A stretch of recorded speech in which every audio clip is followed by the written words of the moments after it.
Bueno, buenas tardes. Soy Pablo Zavala, el director de Fundación Transición Española y moderador, si hiciera falta, de esta reunión esta tarde. Bienvenidos a la mesa redonda organizada por Fundación Transición Española, Fundación Civismo y Club Tocqueville. En primer lugar, quiero excusar la participación la ausencia de Enrique Linde, que no ha podido venir. Y en segundo lugar, quiero agradecer a la Fundación, a la FUE, Fundación Universitaria Española, su amabilidad por acogernos y su generosidad porque después del acto nos invita a un aperitivo. Así que,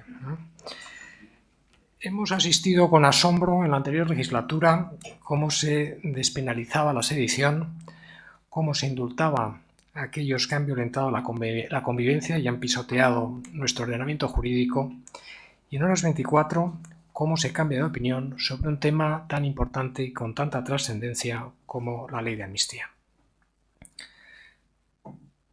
En forma de una ley de amnistía que todos entendemos que es una cuota por el pago de un apoyo parlamentario en un claro ejercicio de oportunismo partidista que no recoge precisamente el interés general, sino más bien el interés particular, no solamente de los que lo proponen, sino también de aquellos que les afecta y a todos ellos les beneficia. Con esta nueva proposición de ley se sube la apuesta y se eleva el listón, si es posible, de nuestra capacidad de asombro. Por ello, la sociedad civil reunida en este acto, en estas tres fundaciones, realiza este debate con la intervención de tres opiniones, creo, autorizadas. En primer lugar, Rafael Arias Salgado, que como todo el mundo sabe es diplomático, ha ejercido la política durante muchos años, primero en Cuadernos para el Diálogo, luego secretario general de la OCDE, 3 veces ministro con diversos gobiernos de Adolfo Suárez y Leopoldo Calvo Sotelo, y luego también en el primer gobierno de José María Aznar. En segundo lugar,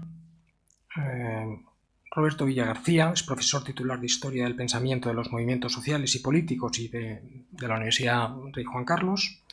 Se ha especializado en movilización política, elecciones, violencia política y procesos de democratización y quiebra de las democracias, y es autor de 1936, Fraude y violencia de las elecciones del Frente Popular, junto al profesor Manuel Álvarez Tardío, 1917 y 1923, este último en las librerías porque acaba de editarse, se lo recomiendo, entre otras cosas, aunque sea por el inquietante paralelismo con la situación que estamos viviendo actualmente. Y en tercer lugar, Josep María Castellà, catedrático de Derecho Constitucional de la Universidad de Barcelona, miembro de la Comisión de Venecia del Consejo de Europa, dirige el grupo de investigación Grupo de Estudios sobre Democracia y Constitucionalismo, fue director de la revista catalana de Derecho Público y autor, entre otros, de Estado Autonómico, Pluralismo e Integración Constitucional. Y además de eso, es un puntal del constitucionalismo en Cataluña a través del Club Tocqueville. Así que a los tres, muchas gracias, y Rafael, tienes la palabra. ¿Hay que apretar algún botón aquí o no? No. Buenas tardes o buenas noches a todos. Yo voy a tratar de trasladarles a ustedes cómo se está produciendo la ruptura del pacto constitucional. Eso me exige trasladarles a ustedes cómo se fue gestando y cómo empezó a realizarse de una manera tangible el pacto constitucional a través del cual nació la Constitución vigente de 1978. Se empezó la legislatura constituyente con una ley de amnistía, una amnistía universal, abarcaba todo tipo de delitos que hubieran tenido la más mínima relación con un planteamiento político.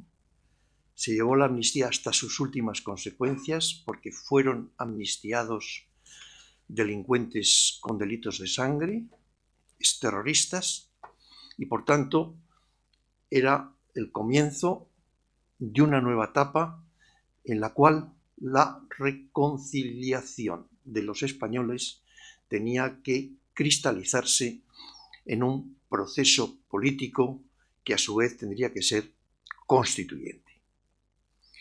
Ese es el primer acto parlamentario, la proposición de ley de amnistía. Nada más reunirse las Cortes nacidas de las elecciones de 1977, nada más reunirse, el primer acto que realizan es una proposición de ley de amnistía. Y no es un planteamiento del gobierno surgido de las urnas. Es una proposición de ley y, por tanto, a iniciativa de los grupos parlamentarios y mediante acuerdo de todos los grupos parlamentarios.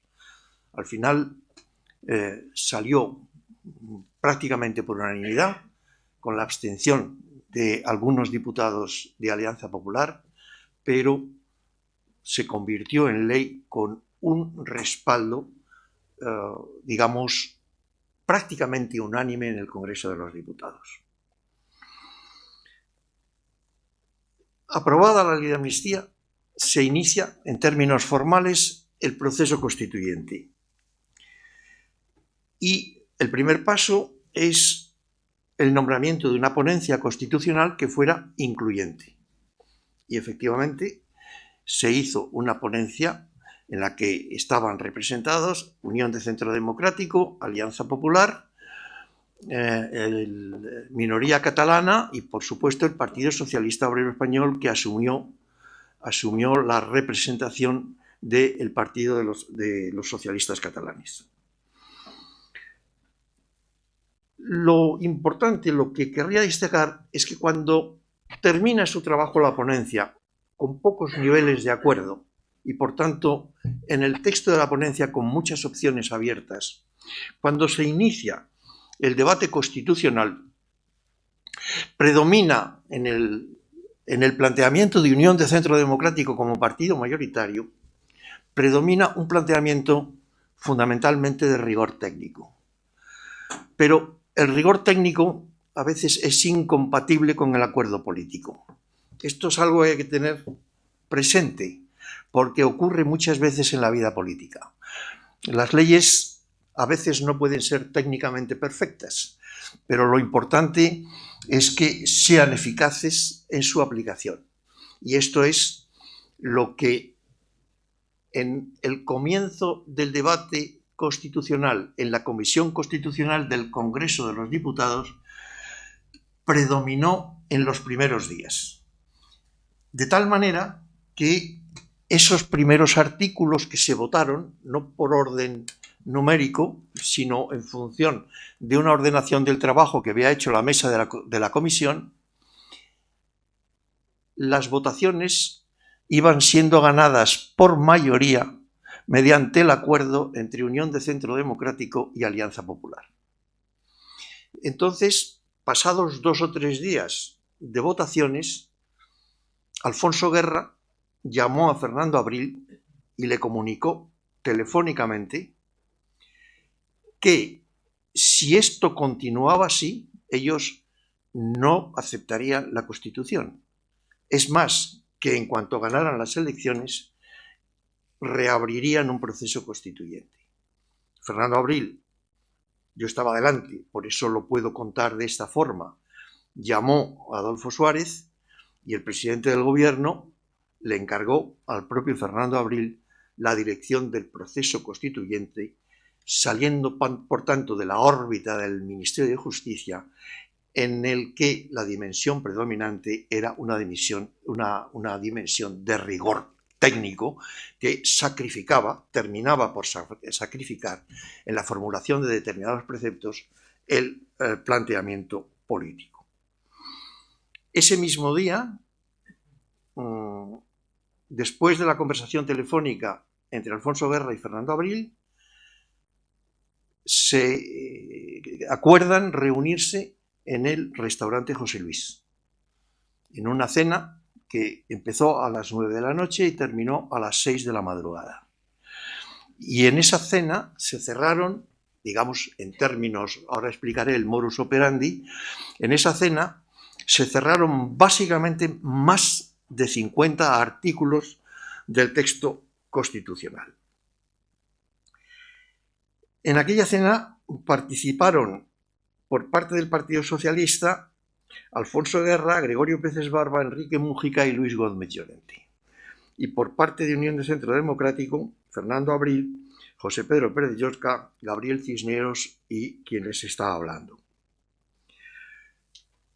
Lo primero que se acuerda en esa cena es que en el futuro el modus operandi va a ser una constante intercomunicación entre el Partido Socialista y Unión de Centro Democrático, y que después los acuerdos a los que se llegara se intentaría negociar con el resto de las minorías, con la Alianza Popular, con la minoría catalana que se llamaba entonces y con el Partido Nacionalista Vasco, y el Partido Socialista se encargaría fundamentalmente, porque tenía un problema interno, del Partido de los Socialistas Catalanes y con el Partido Comunista. Y así, efectivamente, se fue gestando todos los artículos de la Constitución. Aquella noche se cerraron aproximadamente, como digo, unos 50 artículos.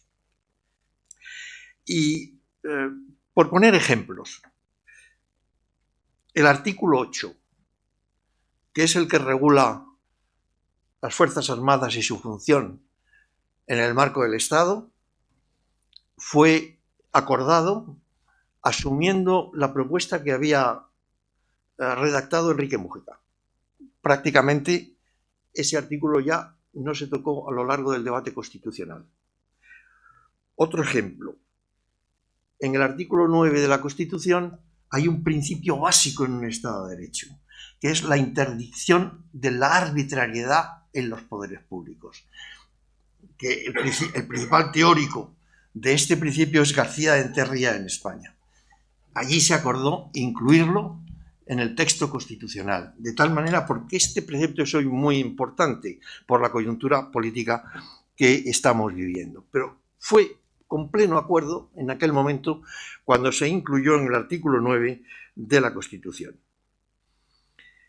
¿Qué es lo que quedó excluido? Porque se estaba redactando una formulación por fuera del proceso legislativo de las Cortes. El artículo 2, el famoso artículo 2. Yo puedo contar, por así decirlo, mi anécdota personal. Yo estaba en la Comisión Constitucional, apareció Fernando Abril y me dijo: vete un momento a Moncloa que te van a dar un texto.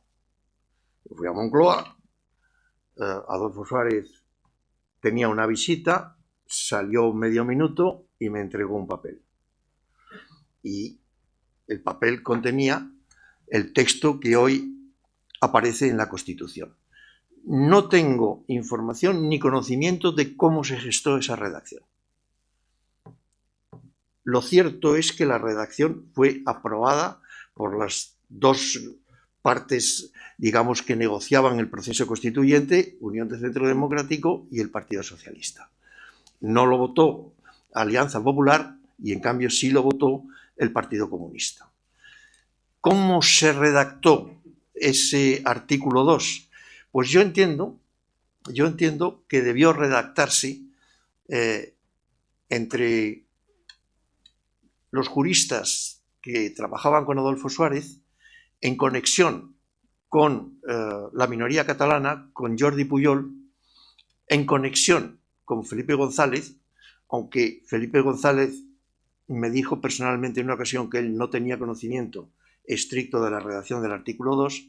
En definitiva, el artículo se había redactado fuera de la Comisión Constitucional y teniendo en cuenta, pues, los diversos planteamientos. Si ustedes lo leen, verán que se utiliza por primera vez el término de nacionalidad y regiones, pero al mismo tiempo hay una proclamación rotunda sobre la unidad de España.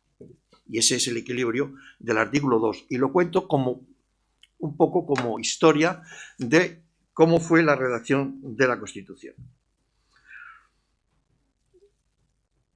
Este procedimiento que se gesta para el debate y la aprobación de la Constitución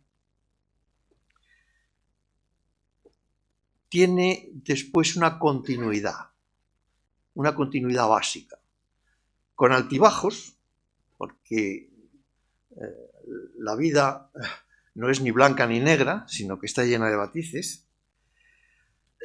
Se elaboró con este procedimiento la Constitución, que es una Constitución por consenso y ampliamente mayoritaria.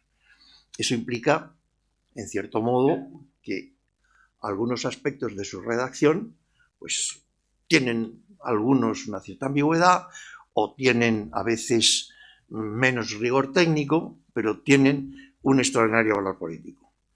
Se redactaron y se aprobaron los estatutos de autonomía del País Vasco, de Cataluña y de Galicia. Se hizo, también todo esto por consenso, la Ley Orgánica del Tribunal Constitucional. Y se hizo también por consenso la Ley Orgánica del Consejo General del Poder Judicial. Y posteriormente todo el proceso autonómico, con un punto no de ruptura, pero sí de distanciamiento, cuando se inicia el proceso autonómico de Andalucía. Pero resuelto el Estatuto de Andalucía, todo el proceso de transferencias se ha hecho siempre mediante acuerdo entre los dos grandes partidos y mediante negociación. Por tanto, en lo que podríamos denominar dimensión institucional de la vida política de España, el consenso ha predominado con altos y con bajos, con momentos de tensión, pero nunca ha habido una ruptura que supusiera la erradicación de los mecanismos que permitían llegar a un acuerdo o a un consenso. ¿Cuándo se rompe este procedimiento que básicamente ha permanecido vigente casi 45 años y ha permitido una etapa de progreso en España que podemos calificar de etapa histórica? Pues empieza a quebrarse con la doctrina de Zapatero. Zapatero, en términos teóricos, formula dos premisas y dos propuestas en el Pacto del Tinel. La primera premisa es que la democracia del 78 fue producto de la debilidad de la izquierda. Esa es la primera premisa que subyace en el planteamiento de Zapatero.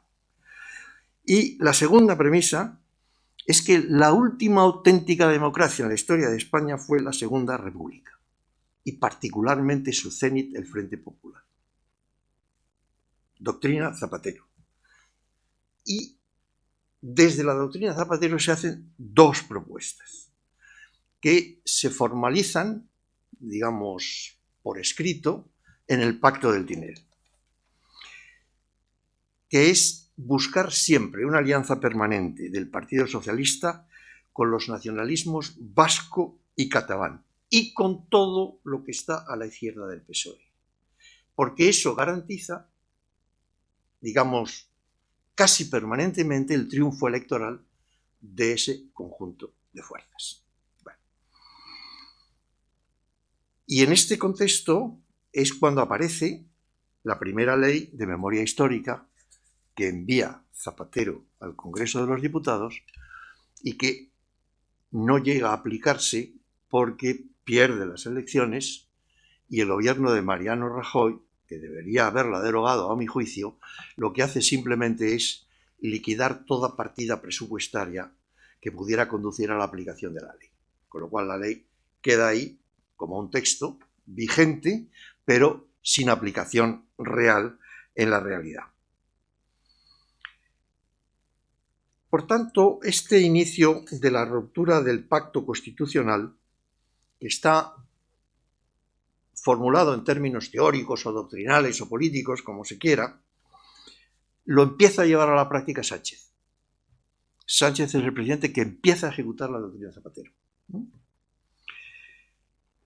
Y le voy a dar casi telegráficamente, para que no se me vaya el tiempo, los pasos que se dan, digamos, y que, puestos conjuntamente, demuestran la realidad de la tesis que les estoy trasladando. Primero, Sánchez hace un pacto gubernamental con Podemos.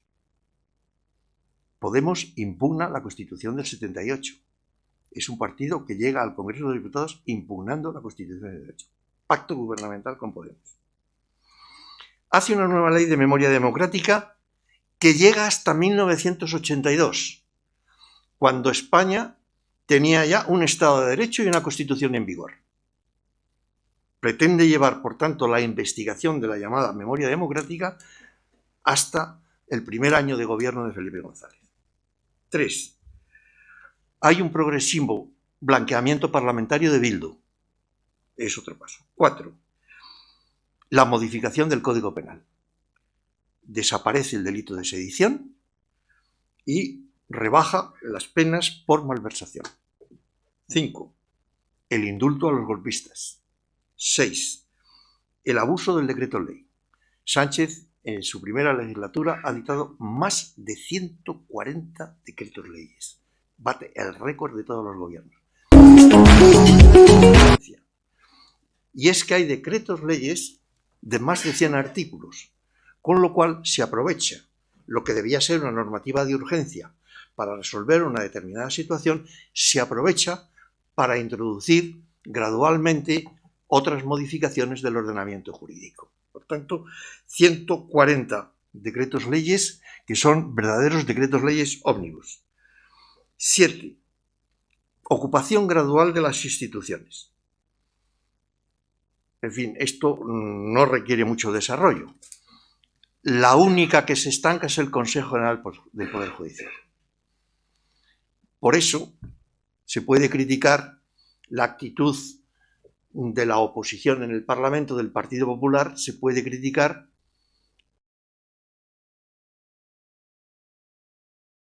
el nombramiento de los miembros electivos del Consejo General del Poder Judicial.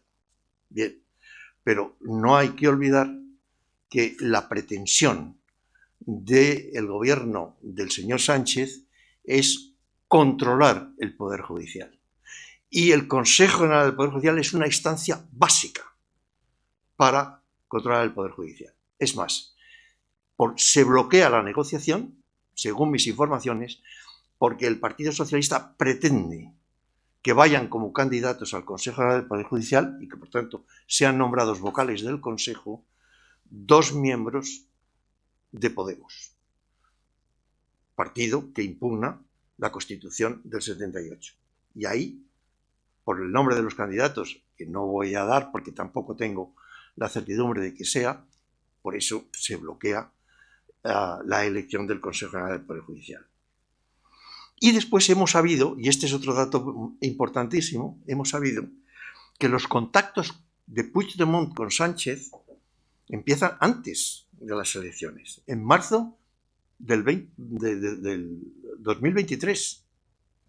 Es decir, según la confesión del señor Santos Cerdán, diputado que ha estado negociando con Puigdemont. Es decir, desde marzo del 2023.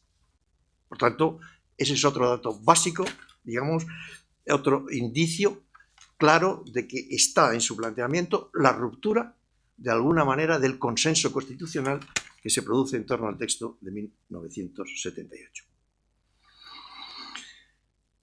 Estamos ahora, y ya también voy telegráficamente, en fase de ruptura, en fase de culminación de la ruptura del pacto constitucional.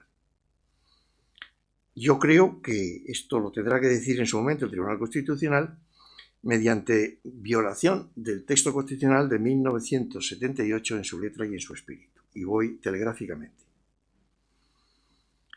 Porque el proyecto del Gobierno afecta directamente a la autonomía de las instituciones constitucionales y a la separación de poderes.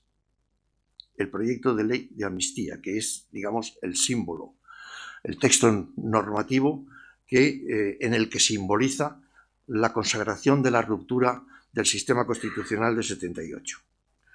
2. Porque el texto de amnistía neutraliza a jueces y tribunales vulnerando frontalmente la reserva de jurisdicción que corresponde al Poder Judicial, a jueces y tribunales. 3. Porque la amnistía fue rechazada en el debate constitucional, en el Congreso y en el Senado, Hubo dos enmiendas, una de don Raúl Morodo y otra de don César Llorens, para que se introdujera un precepto, un artículo regulador de una posibilidad de amnistía.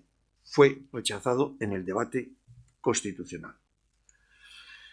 4. Porque esta ley de amnistía es una compra de votos, es un precio para obtener la investidura. Por tanto, es una ley que responde a un precio político. 5. Porque es una amnistía pactada con los imputados penalmente a los que se amnistía. Pactada con los imputados. Y en negociación directa con los imputados y con sus representantes. Y 6. Porque cristaliza mediante negociaciones en Ginebra con observadores y verificadores internacionales, lo que atenta políticamente contra la soberanía nacional que proclama la Constitución. Y con esto concluyo, porque todo ello supone efectivamente la ruptura ya consagrada del pacto constitucional, lo que se simboliza en la formación de un gobierno ómnibus que agrupa, de conformidad con la tesis de Zapatero, la alianza entre el Partido Socialista y los nacionalismos y todo lo que se encuentra a la izquierda del Partido Socialista. Y eso es hoy una realidad que implica una dinámica de vaciamiento de la Constitución ante las dificultades procedimentales que tiene una auténtica reforma formal de la Constitución.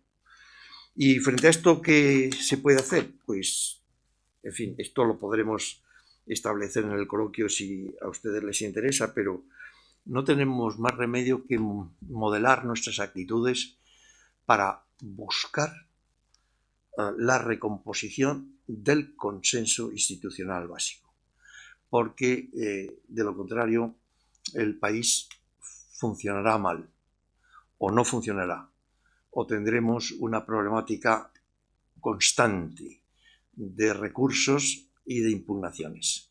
Y, consecuentemente, si algo han demostrado los 45 años de vigencia del Pacto Constitucional, es que España, para su progreso y para su funcionamiento, necesita un entendimiento básico en el esquema que va desde el centro derecha al centro izquierda. Y cuando ese consenso se produce, lo que supone sacar adelante proyectos y supone también hacer concesiones, con ese consenso básico, es como creo yo que se debería gobernar España para garantizar su progreso y para garantizar el adecuado funcionamiento de las instituciones democráticas. Nada más.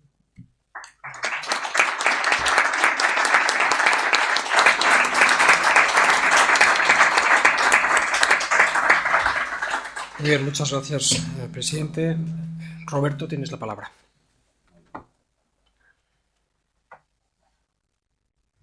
¿Veis bien? ¿No? Ahora sí. Perfecto, pues querido Pablo, querido Rafael, desde nada muchísimas gracias por la oportunidad que me dais de partir esta tarde sobre el tema de la amnistía y además por la oportunidad doblemente placentera de alternar por primera vez con el profesor Castellal, que tanto he leído. Y también quiero expresarles a ustedes mi situación un tanto paradójica, ¿no? En el sentido de que, pese a que es verdad que estoy, la verdad, muy contento de poder compartir un rato con todos esta tarde, sin embargo voy a hablar de un tema del que realmente no me hubiera gustado hablar nunca jamás, vamos, que esto de la amnistía. Yo pensaba que probablemente históricamente, ¿no?, las amnistías se habían quedado atrás en la transición, que en un contexto de régimen constitucional, en este caso, este tipo de medidas, ya veremos por qué, no iban a tener cabida y sin embargo, pues al final la sensación personal se subordina a la trayectoria histórica de un país que también un historiador conoce también muy bien y sabe perfectamente pues que bueno, que incluso situaciones así que uno piensa que no se van a volver a repetir nunca, pues vuelven de nuevo, ¿no? Bueno, antes de nada, simplemente aclarar, ¿no?, que como yo creo que casi todos ustedes saben perfectamente, la amnistía es una modalidad del derecho de gracia. Ya saben que hay básicamente dos: el indulto, por un lado, que es aquella modalidad que extingue parcial o totalmente una pena, y que la amnistía, ¿no?, a diferencia del indulto, sin embargo, extingue el delito y todos sus efectos, ¿no? Jurídicamente suele definírsela, ¿no?, como la suspensión o derogación retroactiva de leyes penales, ¿no? Pero políticamente es algo más grave todavía, ¿no? La amnistía en realidad lo que hace es políticamente legalizar, y voy más lejos, legalizar, legitimar, sublimar y glorificar el delito cometido. Y por tanto, la amnistía lo que supone es la suspensión de un principio imprescriptible dentro de un contexto constitucional, que es el principio de la rule of law, del imperio de la ley. Por eso es tan enormemente grave, ¿no? Y por eso hay una distancia sideral en este caso entre una amnistía y un indulto. Ya verán que la amnistía solamente tiene sentido o bien en un sistema político donde la discrecionalidad esté establecida como algo común, o bien dentro de un régimen constitucional solamente en contextos muy determinados. Ya verán que básicamente la amnistía sirve en este caso para cancelar las consecuencias dramáticas, en este caso de una guerra civil. Ya veremos por qué. Fuera de esos contextos, la verdad es que la amnistía dentro de un régimen constitucional no solamente carece de sentido, sino que incluso es contraproducente, ¿no? Bueno, sin duda suele repetirse constantemente, aunque yo no estoy muy de acuerdo, ¿no?, en fin, que la amnistía como instituto jurídico está silenciada, en este caso en la Constitución de 1978. Es verdad en fin, que el hecho de que la amnistía no se contemple en nuestra Constitución, pues constituye una tradición dentro de la historia de nuestro constitucionalismo, ¿no? Solamente si exceptuamos las constituciones de 1869 y las de 1931, y también el acta adicional de 1856 que reforma la Constitución del 45, ¿no?, pues ninguna otra menciona la amnistía. Ahora bien, ya les digo que el silenciamiento de la Constitución de 1978 es más aparente que real, porque yo creo que con la Constitución de 1978 la amnistía no se menciona porque está directamente excluida, es decir, porque dentro con las prescripciones de la Constitución es imposible aplicar una amnistía. Y es que si la amnistía en un régimen constitucional es un acto del Parlamento, de la Constitución vigente lo que se deduce es su prohibición, no solamente porque el Parlamento en este caso no esté habilitado expresamente para amnistiar no es legislar, sino porque nuestra Constitución es la primera que le reconoce exclusivamente al rey y a la corona, y por tanto al gobierno, el derecho de gracia. Es decir, que el Parlamento no puede ejercer con la Constitución de 1978 el derecho de gracia. En este sentido, las anteriores constituciones eran bastante menos explícitas, ¿eh? La mayoría abrumadora, cuando no mencionaban la amnistía, sencillamente liquidaban el asunto diciendo que el rey indultaba y ya está, sin más complicación. Había verdadero silencio, ¿no?, en este caso con respecto a la amnistía.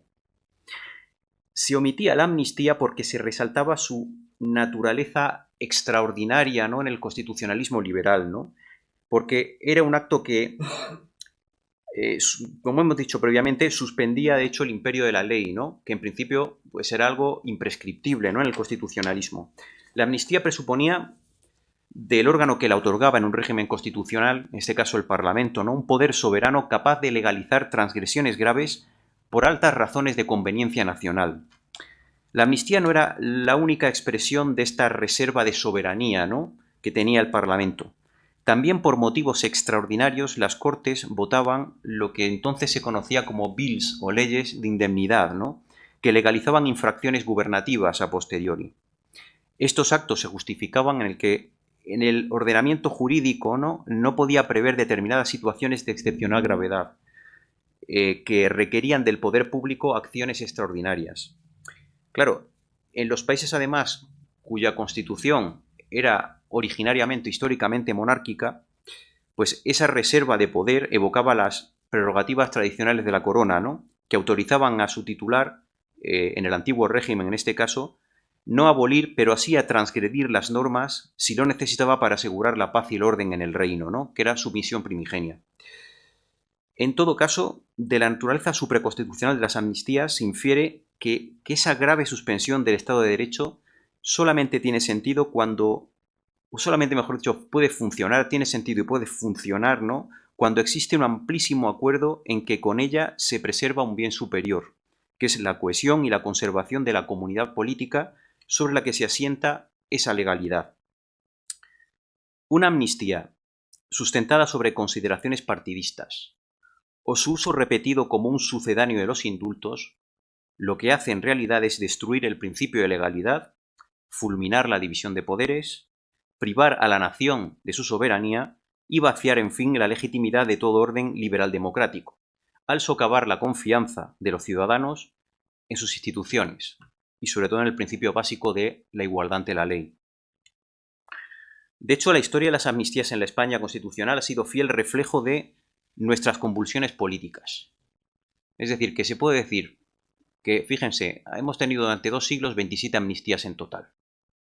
Salvo 2, que ahora les explicaré por qué cumplieron con su misión fundamental, el resto cuadra perfectamente dentro de la frase, ¿no?, que resume todo, de que realmente se puede hacer con la historia de nuestras amnistías la historia de nuestras guerras civiles. Es tal cual, porque las amnistías o son la causa o son el efecto de ese tipo de confrontaciones, y siempre agravaron y nunca atenuaron nada.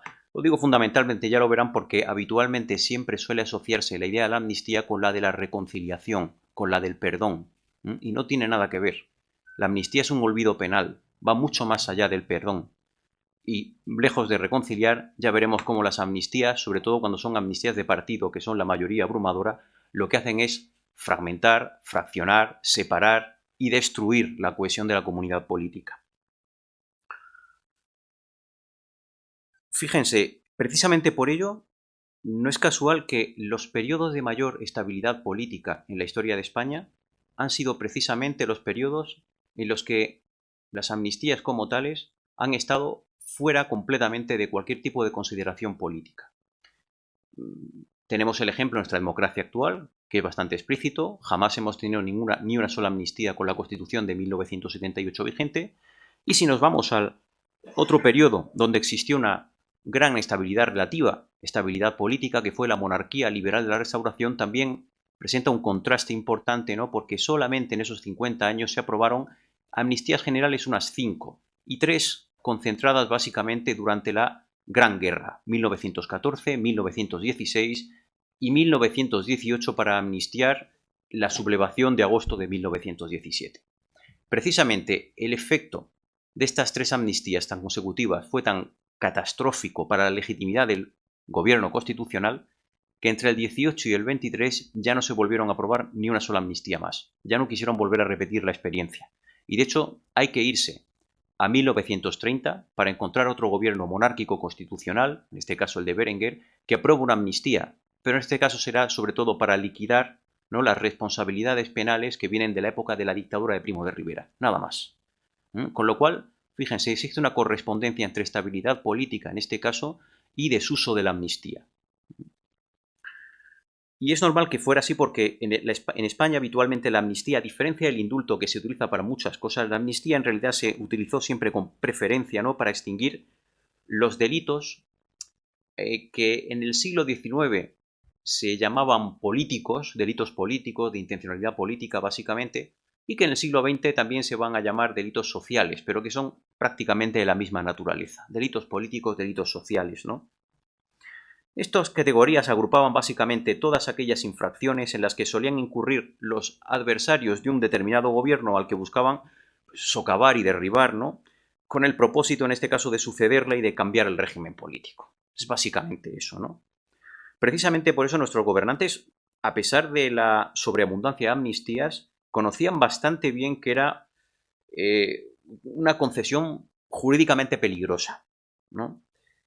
Conocían muy bien, y yo he encontrado además la cita varias veces, la advertencia de Montesquieu, y eso que Montesquieu es un señor del siglo XVIII que vive todavía en un régimen de monarquía pura o tradicional. Ya dijo Montesquieu que los admirables efectos de las amnistías dependían, iban ligados a su uso prudente y escaso. En el siglo XIX, otro que conoció también, otro político francés, François Guizot, que conoció muy bien, además, precisamente periodos de inestabilidad constitucional, no se cansó de repetir de que no cabía emplear la amnistía, al menos hasta que la sociedad dejara de sentirse amenazada por la subversión. Solo así, decía Guizot, ¿no?, el ejemplo del fracaso tendría más eficacia que el del castigo, y se desalentarían futuras intentonas. Pues bien, solamente en estos contextos de paso de la monarquía pura, ¿no?, o de una monarquía soberana a una monarquía constitucional, ¿de acuerdo?, solamente 2 amnistías en España cumplieron su función básica. La de 1832, ampliada en 1834, fue la amnistía, la última que se hizo durante el reinado de Fernando VII. En este caso, Fernando VII todavía estaba vivo, pero estaba enfermo, estaba ejerciendo la regencia ya directamente su mujer, María Cristina de Nápoles, y ella buscaba hasta cierto punto la apertura, ¿no? La reconciliación, la apertura, ¿no? El retorno de los expatriados, ¿no? Del liberalismo. Buscaba eso.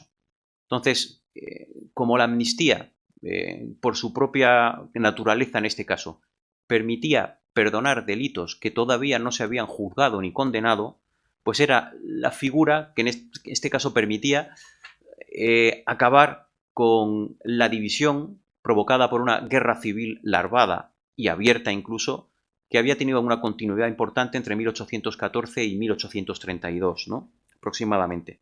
Se parece mucho además esta amnistía a la que en 1976 aprobaron el rey Juan Carlos y el gobierno de Adolfo Suárez, que fue de hecho además la primera decisión de calado de ese gobierno una vez nombrado. Ambas además coincidieron, curiosamente, en dejar fuera todos aquellos delitos violentos, es decir, que hubieran provocado, sobre todo, además en este caso, bajas, muertos o heridos graves. Los dos.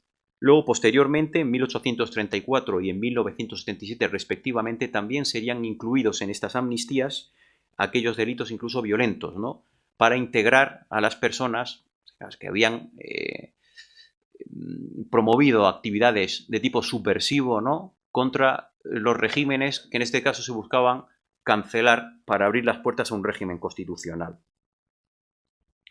Sin embargo, pese a que estas dos amnistías, como digo, cumplieron con su función, no dejaron de tener efectos enormemente contraproducentes. Las tuvieron.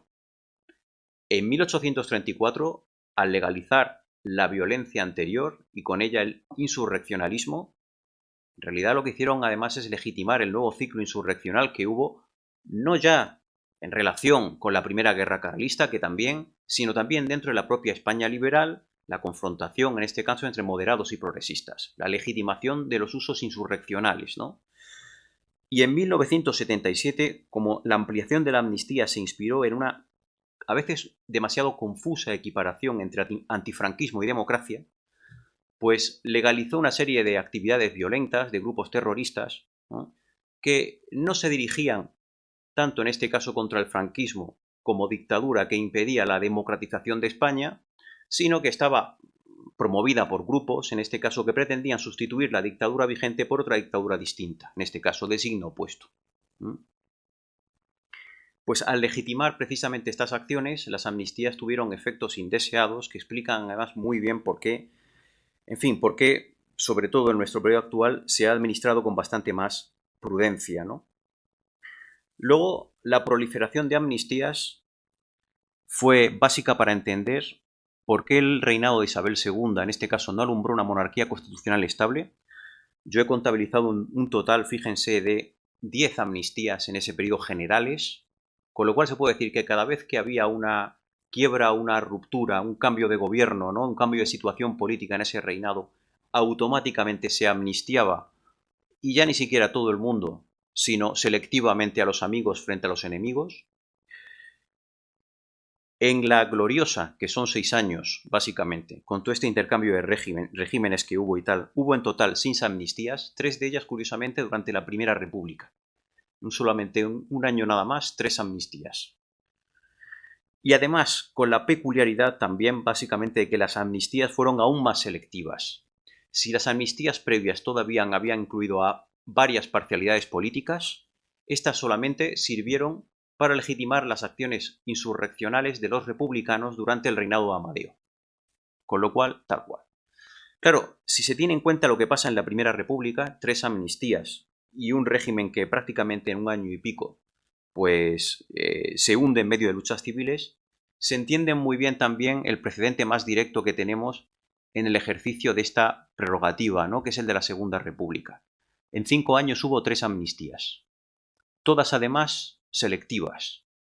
En 1931, en este caso, se amnistía el gobierno provisional de la República. La primera decisión que toma después de formular el estatuto jurídico, ¿no?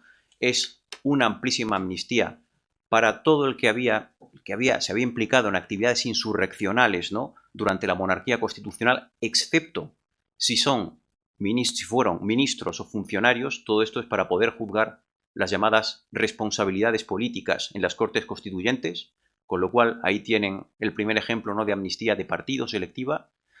En 1934 exactamente igual. Hay un cambio político importante. Ese cambio político legaliza, ¿no?, y amnistía a todos aquellos que se han sublevado durante el primer bienio contra el gobierno republicano socialista, bien sean anarquistas en las 3 insurrecciones o bien la insurrección de la Sanjurjada. Y con ello llega también a 1936, donde otra vez otro cambio de gobierno implica automáticamente, en apenas 2 días, otra amnistía igualmente selectiva, en virtud de la cual, en este caso, el gobierno del Frente Popular, que ha mencionado muy bien Rafael, curioso, va a amnistiar además a todos los responsables de la insurrección de octubre de 1934, que, como saben, además es el acontecimiento violento, ¿no?, más importante del primer tercio del siglo XX hasta la Guerra Civil. Todos quedan amnistiados. No solamente amnistiados, tienen que ser además las víctimas reparadas económicamente. Los que se han implicado en la huelga revolucionaria tienen también que poder recuperar sus puestos de trabajo o sus cargos públicos en la administración pública y en las empresas privadas, y al mismo tiempo se anuncia el procesamiento de los ministros, de los militares y de los policías que en 1934 defendieron el orden constitucional. Con lo cual se puede decir muy bien, fíjense que esta última amnistía, en lugar de reconciliar, creó el caldo de cultivo de la guerra civil que estallará 5 meses después, ¿no? Y como vamos a tener la oportunidad en el coloquio, imagino, ¿no?, de contestar alguna duda más al respecto, ¿no?, y de ampliar algún tipo de información, pues lo dejo aquí para dar la oportunidad al profesor Castellá de seguir. Muchísimas gracias.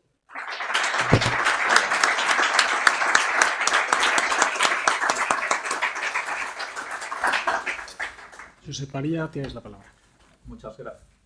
Muchas gracias. Muy contento de estar aquí con todos ustedes y sobre todo con este panel que me ha precedido en el uso de la palabra y que francamente yo creo que han centrado desde el punto de vista del significado político y desde también su valoración histórica muy bien lo que ahora toca como jurista, que al final siempre es más de prosa y por tanto menos atractivo que estos discursos que hemos escuchado hasta ahora. Yo he optado por centrarme en una lectura atenta de la exposición de motivos que acompaña la proposición de ley que ahora se acaba de presentar al Congreso de los Diputados. Porque una proposición de ley explica los motivos, sirve en su caso también al Tribunal Constitucional para entender cuál es la razón de ser de la norma, sus opciones, y a partir de ahí poderla valorar. Pero yo creo que nos encuadra en lo que luego el texto articulado pues va a, de forma particularizada, exponer.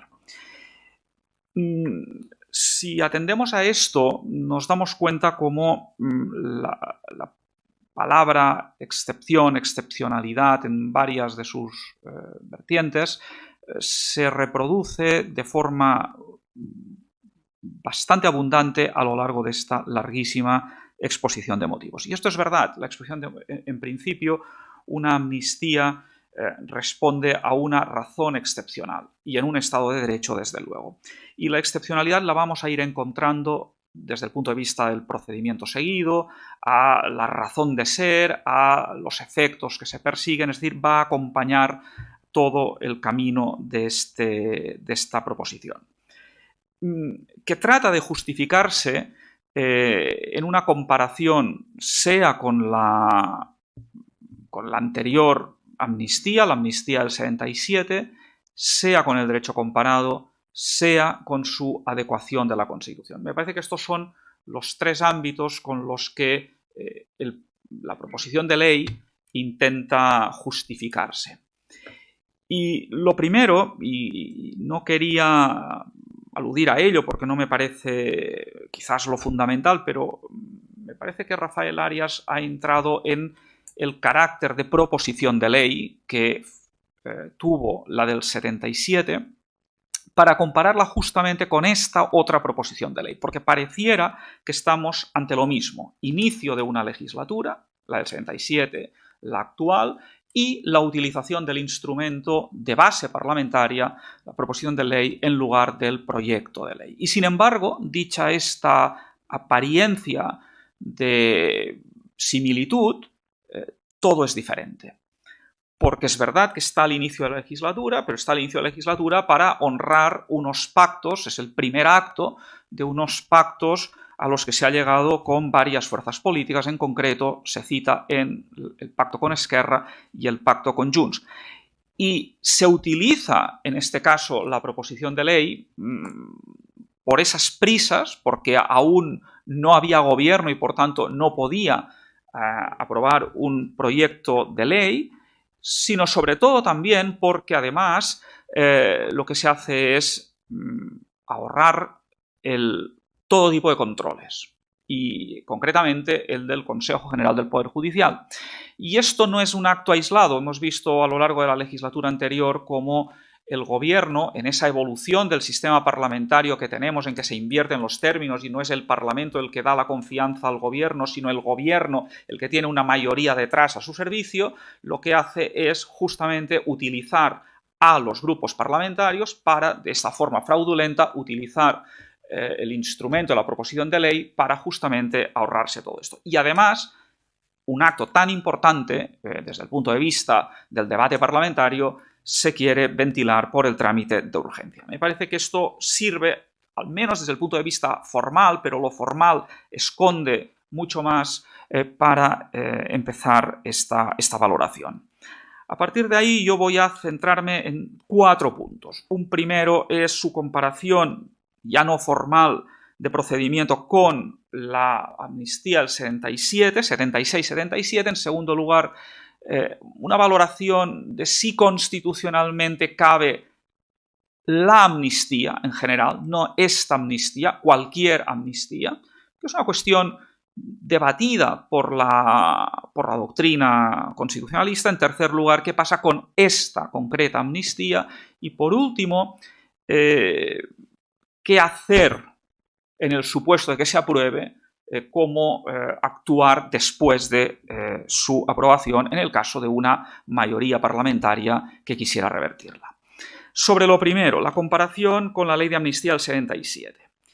El contexto se ha señalado de una forma brillante por don Rafael Arias y poco hay que añadir. El consenso, el auténtico consenso en la elaboración y en la aprobación, el contexto de transición democrática y, por tanto, de toda una serie de medidas que aquellas Cortes Constituyentes e incluso antes el gobierno de Adolfo Suárez habían ya ido aprobando y siguieron aprobando en aras de esa democratización de España, de la plena normalización de un Estado constitucional de derecho. Pero solo quiero apuntar un dato, y es que 15 días antes de que se aprobara esta ley de amnistía, se restableció la Generalitat de Cataluña, la Generalitat provisional, que luego encarnaría la figura de Josep Tarradellas. Me parece que es otra parte, es otra pata de esta integración constitucional, de este consenso también de carácter territorial. Ahora, ese gran consenso se sustituye, y se dice expresamente en la exposición de motivos, por una reconciliación, por una concordia con esa parte, se dice, importante de la sociedad catalana que protagonizó la crisis, el conflicto, son términos que se utilizan entre el año 12 y, sobre todo, el año 17. Para conseguir, y esta es mi valoración, este nuevo consenso, se rompe con los amplios consensos políticos que no solo en la etapa de la transición, sino a lo largo, como también se decía antes, de la España constitucional y democrática, se habían logrado. Pero me interesa poner 2 ejemplos de este consenso en momentos tan complicados como la existencia del mismo proceso, la vigencia del proceso independentista. En el año 14, en el abril, hubo un consenso que afectó al PP, al PSOE, a la Unión Progreso y Democrática en aquel momento y a otros partidos regionalistas, navarros, etcétera, que consistió en rechazar la proposición que llegaba del Parlamento de Cataluña para la celebración de un referéndum. No se decía exactamente en qué términos, pero hubo una gran mayoría que rechazó que se otorgara a la Generalitat la delegación de competencias para poder ella convocar el referéndum. Y en segundo lugar, este fue en el año 2017, en octubre, en el Senado, también hubo un gran acuerdo, Partido Popular, Partido Socialista, Ciudadanos y alguna fuerza regionalista para aplicar por primera vez el 155, es decir, para revertir aquella situación. Por lo tanto, se rompen estos consensos para lograr el consenso dicho. Y se rompe también, obviamente, la posición del gobierno y del Partido Socialista hasta este momento. Ni estaba, se ha dicho muchas veces, en el programa electoral, ni se había aludido esto en campaña, y por tanto, ¿qué es lo que justifica tantas rupturas? Esa voluntad de concordia que aquí se invoca, o lo que no se dice, y lo que no se dice es justamente la obtención de la investidura de unos votos que faltaban. Curiosamente, este argumento ni de una forma ni de otra, ni más explícita ni más elípticamente, son mencionados. Pero quiero aludir a un último punto sobre esto. Se señala como elogio en ese precedente de lo que fue la amnistía del 77, se señala en la exposición de motivos que formó parte del pacto fundacional. La pregunta es si esto forma parte, y de algo de esto decía Rafael Arias, de un nuevo pacto refundacional. Por tanto, me parece que ahí el paralelismo tiene su sentido, al menos para reflexionarlo. Segundo lugar, la constitucionalidad de una ley de amnistía, de cualquier ley de amnistía. Se ha aludido, y por tanto no voy a entrar en ello, en qué es la amnistía, qué supone la amnistía, en tanto que exención de la responsabilidad penal. Como medida de gracia, es una prerrogativa, es ejercicio del derecho de gracia que por definición es excepcional. Y ahí solo un apunte anecdótico. Durante muchos años el Ministerio de Justicia era Ministerio de Gracia y Justicia. En este momento, como sabemos, en esta época de creación de ministerios más o menos creativos y de fusión de otros ministerios, se ha fundido el Ministerio de Presidencia con el Ministerio de Justicia, no de Gracia, y con el de las relaciones con las Cortes, los tres poderes y su relación en uno. Constato esto porque justamente lo que supone un punto importante de la agenda de la legislatura, que es el ejercicio de la gracia, y el ministerio ya no es de gracia. Es una anécdota. Pero la gracia supone siempre, en un Estado constitucional de derecho, algo excepcional. Porque excepciona los principios básicos, se decía también antes por Roberto, del rule of law, el imperio de la ley, la separación de poderes, la independencia judicial, la exclusividad en el ejercicio de la función judicial. Esto es una cascada de principios que forman parte nuclear no de la Constitución española, sino del constitucionalismo, de lo que es lo que debe ser una constitución liberal democrática. Por ello, allá donde está prevista expresamente. Y esto nos lleva a hablar de las invocaciones al derecho comparado y al derecho europeo, que son utilizados por parte de esta exposición de motivos. Y se citan muchos casos, pero yo lo que les invito a hacer, el profesor Ruiz Robledo lo hizo en un artículo, pero yo creo que daría lugar a que alguien hiciera casi como una versión comentada, anotada, con notas a pie de cada una de las frases de esta exposición de motivos, porque en muchas de ellas se ve la trampa. Pero, claro, exige un gran esfuerzo de ir a buscar cada una de las fuentes que se citan. De forma muy sintética, ¿qué nos dice el derecho comparado? Nos dice esto, que ha de estar previsto, que se puede utilizar si está previsto constitucionalmente, por lo que de excepción supone. Me interesa mucho el caso italiano. En Italia, en el año 46, no había aún la Constitución democrática. En el primer gobierno de De Gasperi, que era un gobierno de concentración nacional, su ministro de Justicia era Togliatti, el líder comunista.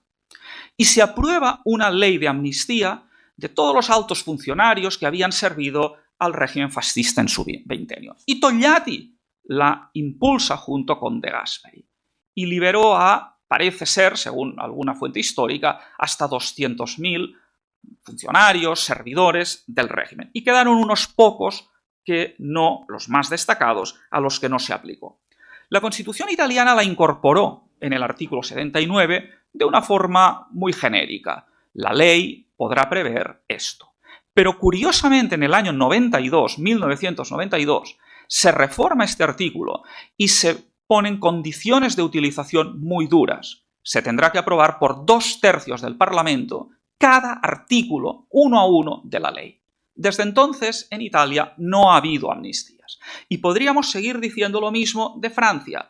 Prácticamente no ha habido amnistías, más allá de lo que pasó antes con la descolonización de Nueva Caledonia o con medidas de gracia que tienen todo otro significado político cuando un presidente llegaba al poder que hacía unas amnistías más generales y que Sarkozy acabó con esta práctica. Por cierto, también se invoca expresamente en esta proposición de ley la que el gobierno portugués, con motivo de la Jornada Mundial de la Juventud, aplicó a jóvenes de entre 16 y 30 años de una forma, digamos, de este ejercicio de la magnanimidad, del perdón, que también en España tenemos noticia y tenemos constancia en determinados momentos históricos. Y si vamos al derecho de la Unión Europea o del Consejo de Europa, lo que vemos es que se citan documentos como apoyo a la idea de que es común que el derecho de la Unión Europea, el derecho del Consejo de Europa se refieran a esto. Pero si lo miramos, lo que hay es un mero lenguaje descriptivo para incorporar los países que tienen esto como una exención de la pena y del delito, pero no como una propuesta normativa. No tiene un valor prescriptivo, sino solo descriptivo de allí donde se hay, pues las medidas europeas se tendrán que habituar a ello. Y lo mismo podríamos citar de otras cuestiones. La Comisión de Venecia también tiene alguna referencia, pero ahí también lo mismo, se enfatizan las precauciones, porque va contra, dice el rule of law, la prohibición de la arbitrariedad o la igualdad. Por tanto, se acota su significado a momentos excepcionales. Y si pasamos a España, el argumento me parece fundamental y ya se ha dicho por parte de Roberto. Lo que está en la Constitución, en su literalidad y en la voluntad del constituyente, es acotar el derecho de gracia a los indultos y no a los indultos generales. Esta es la secuencia que utiliza el constituyente. Con alguna ambigüedad en alguno de las 3 referencias que la Constitución tiene al derecho de gracia, pero la interpretación coherente de estos preceptos me parece es la que acabo de decir.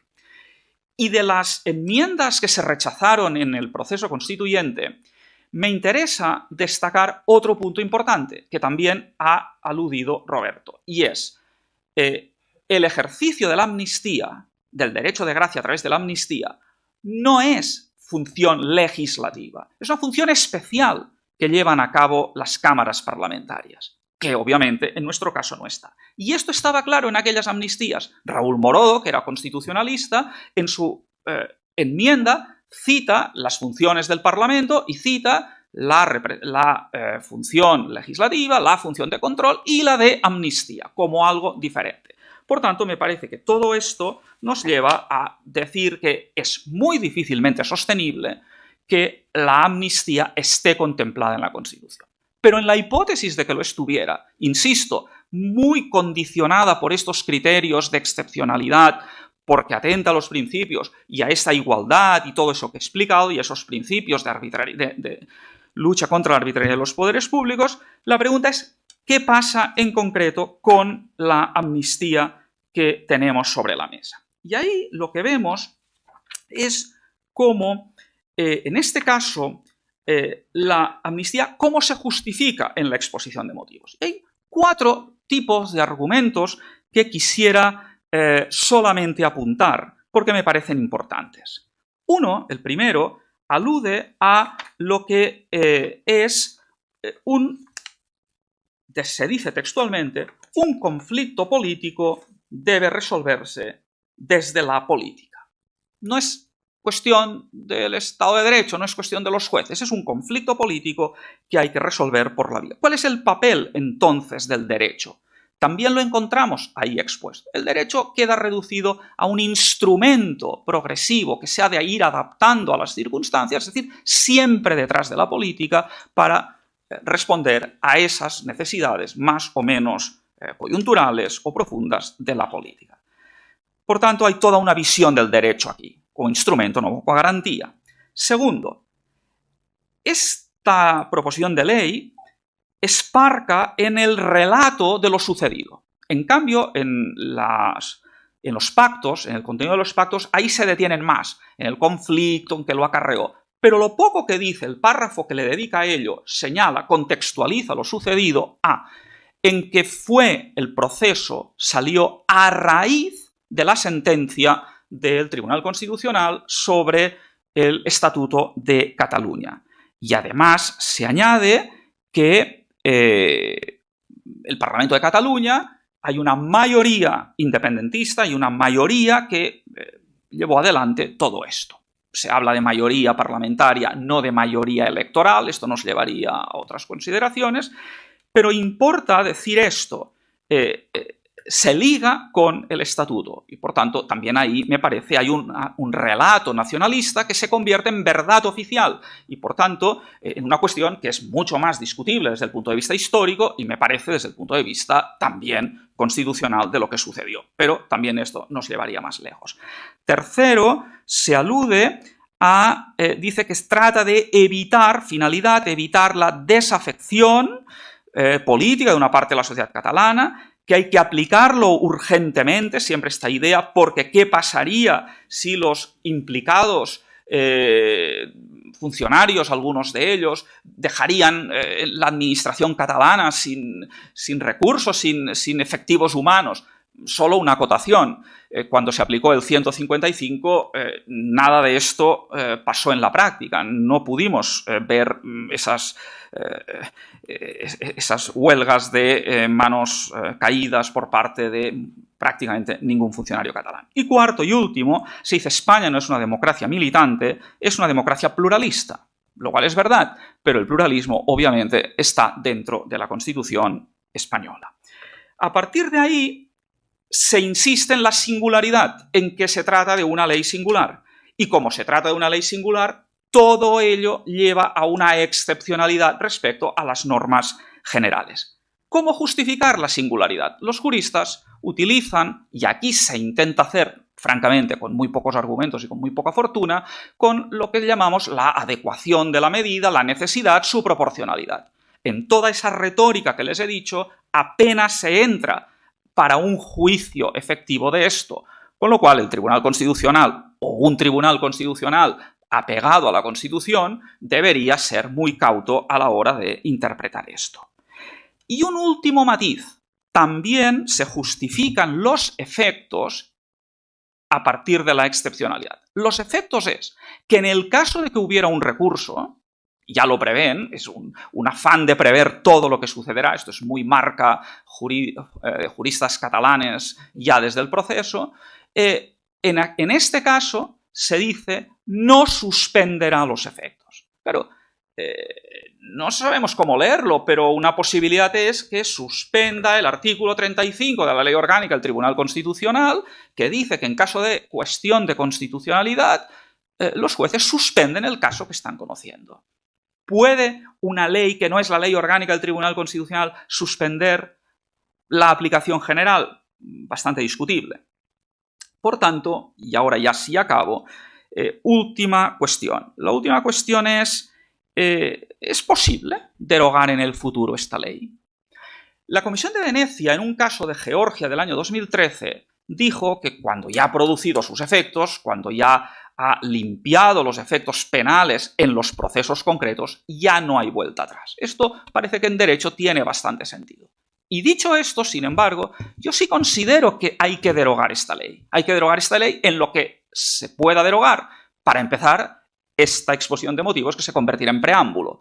Y esto sí que es otro efecto interpretativo, legitimador clarísimo. Y me parece que este sería un compromiso político muy importante que pudieran adoptar los partidos de la oposición para el caso de una legislatura con una mayoría diferente. Gracias.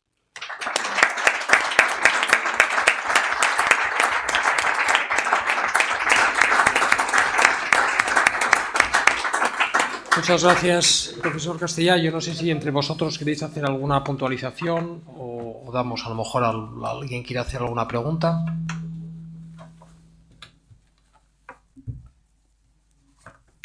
Si no hay ninguna puntualización y nadie quiere hacer ninguna pregunta,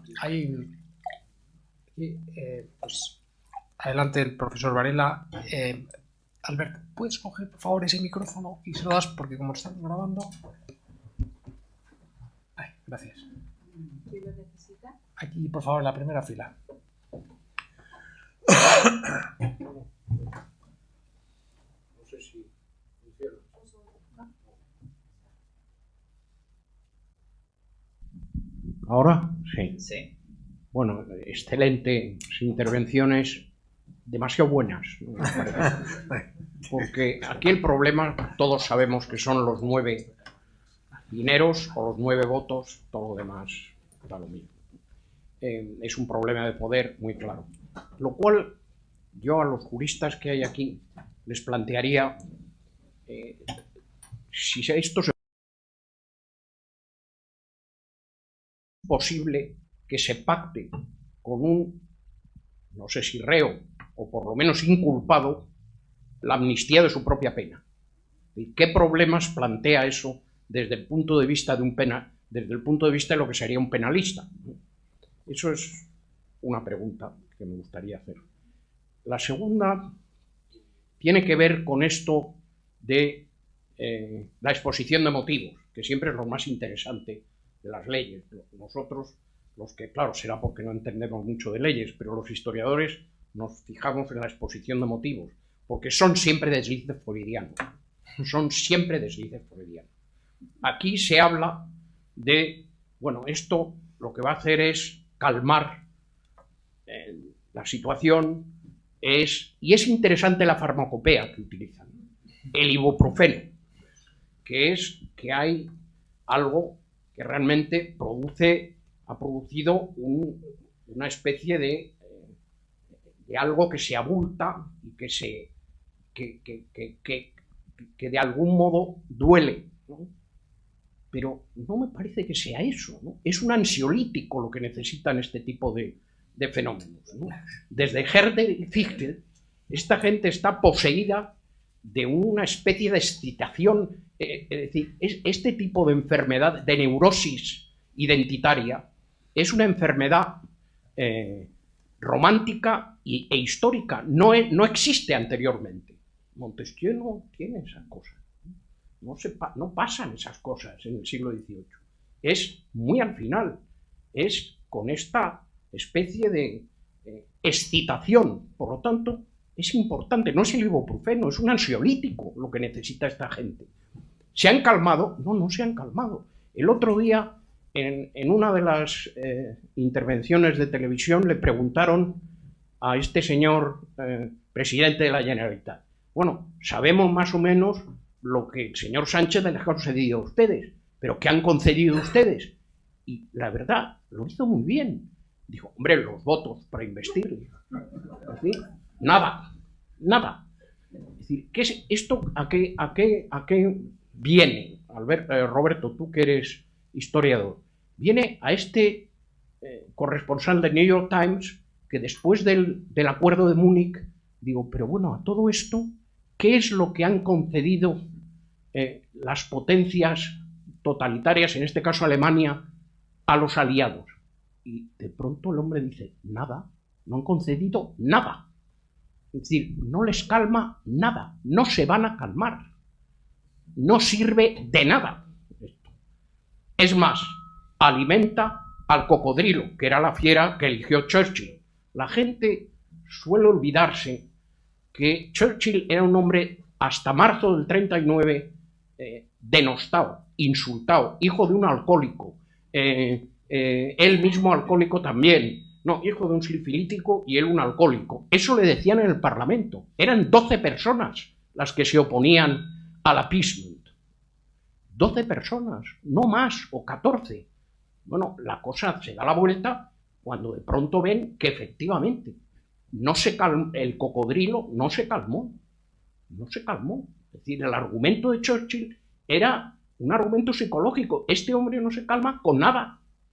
Y yo no quiero ser el último en ser devorado por el cocodrilo. O sea, ya son palabras textuales. Bueno, eso cambia de pronto en marzo del 39, cuando claro, rompe lo de Múnich. Esta gente no se ha calmado. En la exposición de motivos que también han... Esto es para calmar. No se calma nada. Se alimenta a la fiera. Nada más. Y eso, sin necesidad de cocodrilos y de fieras, está bastante estudiado por psiquiatras en lo que son este tipo de gentes y movimientos. Entonces, eso, en la exposición de motivos, lo que más me interesa de ese asunto es eso. Y lo que más me interesa es el lado penal, que me gustaría que los juristas me lo aclararan. Vamos a coger más preguntas, vamos a hacer varias preguntas. Vamos a hacer toda la ronda de preguntas para que pueda responder la mesa y si podéis ceñiros a la... Hola, buenas tardes. Y a mí me interesa mucho lo último que ha dicho el profesor sobre la revocación de la amnistía, ¿no? Hay la sentencia de Eslovaquia del Tribunal Europeo del Tribunal de Justicia de la Unión Europea que establece que no es contrario al derecho europeo la revocación de una amnistía, ¿no? Siempre y cuando el derecho interno lo permita, ¿no? No sé, aquí España, sobre todo el tema del non bis in idem, ¿no? El hecho de que una resolución ponga fin al procedimiento, lo que dice la sentencia del Tribunal Europeo es que, como no entra en el fondo, no tendría el efecto de non bis in idem, ¿no? Pero no sé hasta qué punto, porque es una sola sentencia de Eslovaquia y que podría al final procederse a la revocación de la amnistía y tendría efectos de reiniciar los procedimientos o no. Otra pregunta, por favor. Muchas gracias por las interesantísimas intervenciones. Yo quería, esta es una pregunta dirigida a don Rafael Arias Salgado, un poco como memoria de lo que es la redacción de la Constitución, y quería preguntarle, en este contexto gravísimo en el que estamos ahora, ¿cómo valora la posible aplicación o utilización del artículo 8 de la Constitución si esto llega a más? Es decir, tenemos ahora por delante una legislatura en la que se está planteando, al margen de lo que es la ley de amnistía en sí misma, porque la ley de amnistía ya quiebra, en mi opinión, el orden constitucional, pero dejándola por un momento al margen, la eventual final de este proceso, que es la convocatoria de un referéndum de independencia en Cataluña, y cómo eso afecta a la integridad territorial de España en el contexto del mandato que tienen las Fuerzas Armadas de garantizar no solo la Constitución, sino la integridad territorial de España. ¿Qué valoración en lo que es la redacción de la Constitución puede hacer don Rafael de este precepto en el contexto actual en el que estamos y en el que previsiblemente vamos a estar en poco tiempo? Muchas gracias.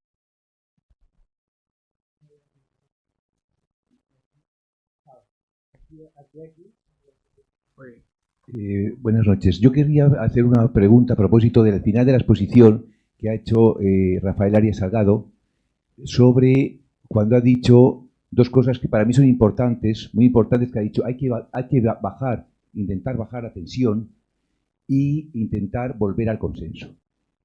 Porque mi pregunta final es: ¿cómo se soluciona esto? Una cosa tan crispada en el que hay la sociedad está enfrentada.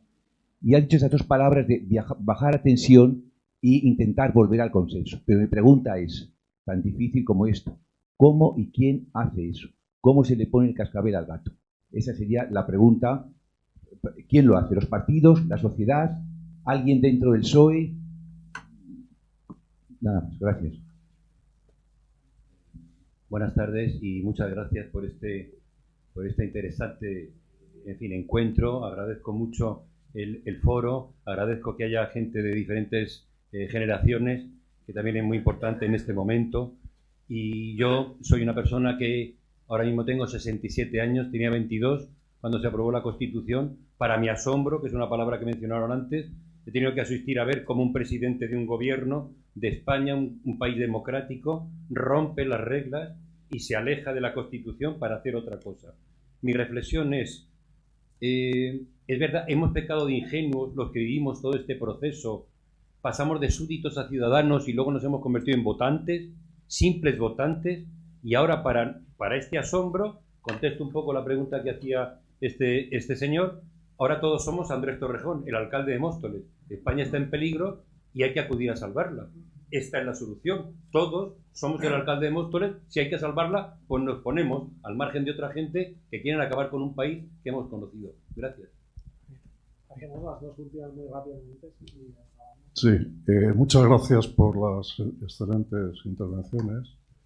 Y mi pregunta es muy concreta, es decir, ¿qué puede pasar en el caso de que el letrado mayor del Senado, con mejor criterio que el letrado elegido ad hoc en el Congreso, determine que esta ley no cumple con la Constitución, es decir, que palmariamente está en contra de la Constitución?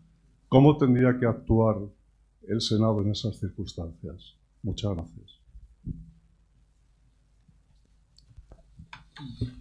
Buenas noches. En primer lugar, dar las gracias por las intervenciones y la pregunta sería para el profesor Castella. En el supuesto casi seguro de que el Tribunal Constitucional, cuando tenga que ver la causa, lo aceptará y decidirá que es constitucional, ¿qué se puede hacer en el derecho europeo o qué instrumentos jurídicos habría para pararlo? Gracias. Bueno, yo creo que vamos a parar aquí. Si luego quieren seguir el debate en la copa que nos invita la Fundación Universitaria Española, pues podemos seguirlo. Si no, se nos olvidan las respuestas. Sí. No, es que es muy difícil porque se acumulan muchas cuestiones. Vamos a ver. Yo ahora te paso la palabra, Josep. Bueno, yo creo que en relación con las Fuerzas Armadas el texto constitucional es clarísimo. Desde la oposición debemos ser escrupulosamente respetuosos con el texto constitucional. Ya sabemos que otros la están violando o se proponen violarla. Pero desde la oposición al gobierno, no solamente a nivel político, sino a nivel social y a nivel de entidades, es decir, ser escrupulosamente respetuosos con la Constitución. No podemos caer, digamos, en la misma situación y acudir a los mismos procedimientos que está utilizando el señor Sánchez. Por tanto, las Fuerzas Armadas en la Constitución española solamente pueden actuar bajo la dirección del gobierno y bajo mandato del gobierno. Y no hay otro camino. Las Fuerzas Armadas no pueden realizar ninguna actuación más que bajo la dirección y el mandato del gobierno. Y eso es literal en la Constitución. Y fíjese, antes he dicho, el artículo 8, que es el que regula, creo recordar, las Fuerzas Armadas en la Constitución española, fue redactada por un socialista, don Enrique Múgica. Es decir, por tanto, ahí no tenemos mucho campo de actuación. ¿Cómo volver al consenso? Y la otra pregunta que está muy relacionada, el Senado, ¿cómo debería actuar? Yo doy mi opinión, después la pasaré a los otros ponentes. Y yo, desde la aplicación rigurosa de la legalidad, utilizaría todos los instrumentos que la legalidad me concede para obstaculizar y, de ser posible, imposibilitar la acción de gobierno, pero desde la aplicación de la más estricta legalidad. Es decir, no acudir a ningún instrumento extralegal. Y la legalidad, una legalidad democrática, el ordenamiento jurídico ofrece algunas posibilidades. Por ejemplo, ahora mismo el Senado, y con esto respondo a la otra pregunta, el Senado tiene que abrir un camino desde la legalidad. Tiene ya un precedente en la mano. La mesa del Congreso de los Diputados se negó a tramitar una proposición de ley presentada por los grupos nacionalistas por su inconstitucionalidad. La mesa del Congreso de los Diputados se negó a la tramitación. Bueno, yo creo que la mesa del Senado, en principio, tiene las mismas potestades con respecto al Senado que la mesa del Congreso con respecto al Congreso. Y por tanto, en principio, la mesa del Senado puede, con informe de los letrados y pidiendo los dictámenes jurídicos que sean necesarios, la mesa del Senado puede negarse a tramitar una proposición de ley que consideran los letrados y los informes asequibles, lo que haya conseguido, consideran que es inconstitucional. Y hay un precedente muy claro. La mesa del Congreso ya lo ha hecho. Si la mesa del Congreso lo ha hecho, hay una posibilidad también de que lo haga la mesa del Senado. Y después hay también, creo yo, otros mecanismos que alargarían el procedimiento tanto que continuarían el proceso de deslegitimación de la amnistía. Es decir, el Senado tiene en sus manos otra posibilidad. Es solicitar al Tribunal Supremo la relación de casos y de supuestos que están en procedimiento para conocer los efectos de la diversidad. No se trata de hacer intervenir al Tribunal Supremo, se trata de pedirle una información básica. ¿Cómo afectaría o a cuántos casos podría afectar la ley de amnistía? ¿A cuántos procedimientos en curso podría afectar la ley de amnistía? Y, naturalmente, la naturaleza de sus... Estos son mecanismos. Y después, por supuesto, que el Senado tiene siempre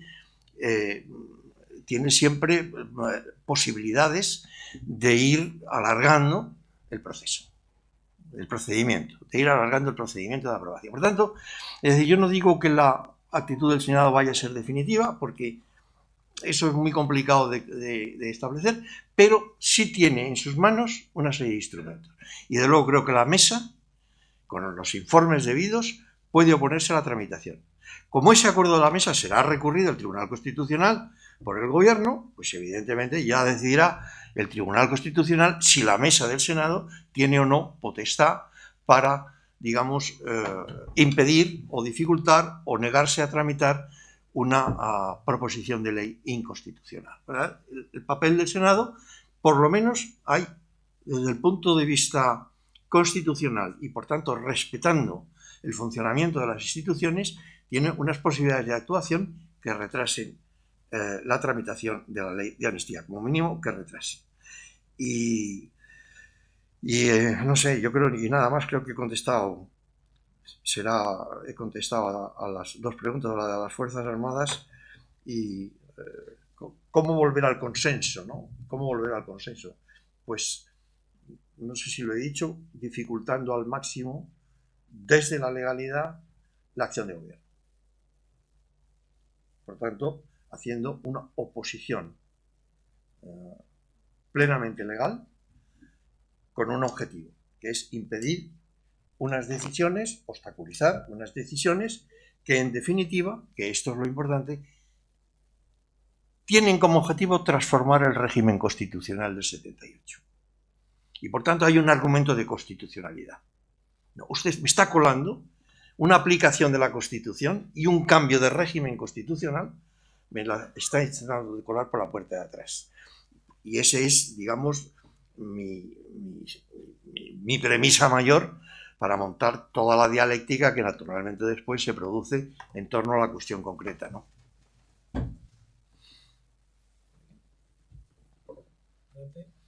Sí, pues. Profesor o profesores, venga. Muy bien, pues por contestar a las referencias históricas y políticas y específicamente además a las del profesor Varela, ahí está. Eso es el micrófono, aunque se me oye bien, ¿verdad? Más o menos con mi micrófono también. Yo, la preocupación que comparto, incluso, en fin, es todavía peor, es de esta versión de la nueva ley de amnistía. Antes he tratado de diferenciar entre las amnistías, en este caso, que sirven para liquidar las consecuencias de las guerras civiles y las amnistías puramente de partido. No hace falta, en este caso, razonar demasiado para entender que la amnistía a la que nos enfrentamos ahora es claramente una amnistía de partido. Y no solamente, ¿no?, que ya es enormemente grave porque va a alimentar la insurgencia, ¿no?, es que la va a legitimar incluso. Es decir, que a partir de ahora es perfectamente posible poner en marcha un nuevo procés, pero en este caso con las defensas del Estado pues ya no van a tener la misma legitimidad y en este caso tampoco la misma motivación para impedirlo. Esa es la situación incluso peor a la que nos aboca una amnistía de estas características. Pero hay algo peor, incluso. Es que esta amnistía no es tampoco verdaderamente inclusiva, porque no sé si han podido ver en el texto que mientras que se amnistían prácticamente todos los delitos de las personas que participaron en el proceso rupturista durante prácticamente una década entera, es curioso, sin embargo, en teoría la policía, la fuerza pública es incluida dentro del texto de la amnistía, en teoría. Las cosas como son, aquí esto, la policía misma no quiere ser incluida en el texto porque para ellos, yo lo entiendo perfectamente, es una vergüenza que les equiparen con los delincuentes. Y esta es una equiparación moral tremenda. Es verdad que son incluidos, pero no sé si han visto que en el apartado de exclusiones aparece uno que es que merece la pena leerlo porque dice que se excluirán los actos tipificados como delitos de torturas o de tratos inhumanos o degradantes con arreglo al artículo 3 del Convenio para la Protección de los Derechos Humanos y de las Libertades Fundamentales, siempre que superen un umbral mínimo de gravedad. La mayoría abrumadora de los procesos que hay en marcha contra los agentes de policía actualmente tienen que ver con esto. Es decir, que prácticamente la amnistía ni siquiera va a beneficiar a la mayoría de los agentes, aunque insisto, los agentes lo que piden es que se archiven las causas directamente, que no se le incluya en la amnistía. Pero es que hay algo peor, no sé si lo han visto. Ni siquiera se incluye en esta amnistía preventivamente a los ministros de los anteriores gobiernos, a los altos cargos, a los jueces y a los fiscales, que ahora van a ser sometidos precisamente a acusaciones de lo que se llama, ¿no?, ese constructo ideológico que se llama lawfare, bueno, prevaricación, ¿no?, pero pseudo-prevaricación en este caso, tampoco son incluidos. Por eso yo quería resaltar esto porque no es solamente que la amnistía vaya a legitimar un nuevo procés en este caso, es que va a destruir, ¿no?, deslegitimando las defensas de derecho, al dejar fuera a todos los servidores públicos, con lo cual es una versión realmente agravada de las amnistías que conocimos en los años 30. Por eso su consecuencia básica, fundamental, va a ser, lejos de reconciliarnos, pues agrandar otra vez la brecha, la polarización que ya estamos sufriendo, que venimos sufriendo desde hace un montón de años. Sí, yo no soy penalista y por tanto no le puedo contestar. No sé si hay alguno en la sala, se lo dirá. Yo sí que quiero incidir en lo que ha hablado de calmar la situación. Yo creo que el proceso como tal ha acabado. Ahora estamos en otra fase diferente, lo cual no significa que efectivamente lo que esto pueda suponer de legitimación y de desarmar al Estado de reacción pueda tener un efecto de futuro, sea aquí, sea también en Europa. Pero en este caso yo creo que la fase actual, yo creo que es una fase que va por lo que se llama un Estado plurinacional, que al final significa la desaparición del Estado y de la nación en Cataluña. Y ahora donde se está poniendo más el énfasis creo que son en las cuestiones de identidad, otra vez la lengua, la cuestión de financiación, y habrá que ver cómo acaba la cuestión de la consulta referéndum. Pero yo creo que en este momento sí que son conscientes de que, dada hasta ahora la reacción en Europa y dada que la sociedad catalana está dividida al respecto y que según las encuestas, incluso de los organismos oficiales de la Generalitat, el independentismo está cada vez más bajo, no hay la fuerza social suficiente como para llevar a cabo otra intentona de este tipo y por eso yo creo que los acuerdos van más por esa vía plurinacional. Lo que decía Pere Lluís Huguet, gran jurista y ahora, de hecho es mi diputado, yo soy elector de Tarragona y él es diputado por Tarragona, yo creo que en el ordenamiento español el artículo 9.3 tiene unos principios que impedirían reabrir estos casos. Estoy hablando de la seguridad jurídica y estoy hablando de la no retroactividad, la irretroactividad de los actos penales, de la ley penal. Otro tema. Yo creo que el derecho europeo lo que abre, o sea, la confianza en el derecho europeo ya es de por sí subrayable. Es como las esperanzas están puestas sea en el Consejo de Europa como sobre todo en la Unión Europea. Desde este punto de vista yo creo que pues seguramente algunos jueces se plantear cuestiones prejudiciales y entonces a partir de ahí ya es el derecho europeo el que va a entrar en funcionamiento, y habrá que ver cómo los jueces europeos contestan este argumento que de la concordia, de la pacificación interna. Y ahí me parece que hay que argumentar muy bien, y hay que utilizar órganos consultivos del Consejo de Europa que pues expliquen, pongan blanco sobre negro qué ocurre con el llamado lawfare, qué es lo que se pretende desde todos estos puntos de vista. Y por último, respecto al Senado, yo diría que el Senado tiene un efecto retardatario, pero el Senado no tiene, en España, no es un contrapoder, no tiene el derecho de veto, y esto hay que tenerlo muy en cuenta. Por tanto, los efectos, me parece a mí, son muy limitados. Que aboca a un conflicto entre poderes es evidente, y el conflicto entre poderes tiene que ser resuelto por el Tribunal Constitucional. Y yo ahí solamente quiero añadir que lo que pueda hacer, lo que le corresponde hacer al letrado mayor del Senado ha de obedecer a criterios técnicos. Por tanto, yo creo que hay que separar el juicio técnico que corresponde a los letrados del juicio político que pueda llevar a cabo la mesa. Bueno, pues muchas gracias. Muchas gracias, Roberto, José María y Rafael. Yo creo que hemos dado una visión de cómo vemos la ley de amnistía, y muchas gracias a ustedes, y el que quiera pues puede acompañarnos a este aperitivo que nos invita la Fundación Universitaria Española. Muchas gracias. Sí,